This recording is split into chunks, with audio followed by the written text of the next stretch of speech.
यानंतर आत्ताची एक मोठी बातमी पाहूयात। गायिका मैथिली ठाकूर आता राजकारणाच्या मैदानात उतरण्याची शक्यता आहे, कारण भाजपकडून बिहार विधानसभा निवडणुकीचं तिकीट मिळाल्यास निवडणूक लढवेल असं मैथिली ठाकूरनं सांगितलंय।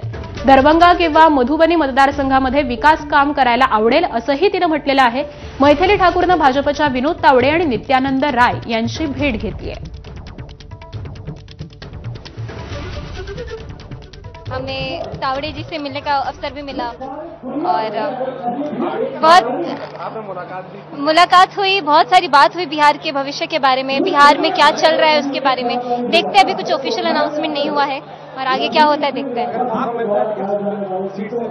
मैं अपने गांव के क्षेत्र में ही जाना चाहूंगी, क्योंकि वहां से एक अलग जुड़ाव है और वहां से शुरुआत मुझे सीखने को भी मिलेगा। लोगों से मिलना जुलना, लोगों की बातें सुनना मुझे ज्यादा समझ में आएगा अगर मैं अपने गाँव से शुरुआत करूँ तो।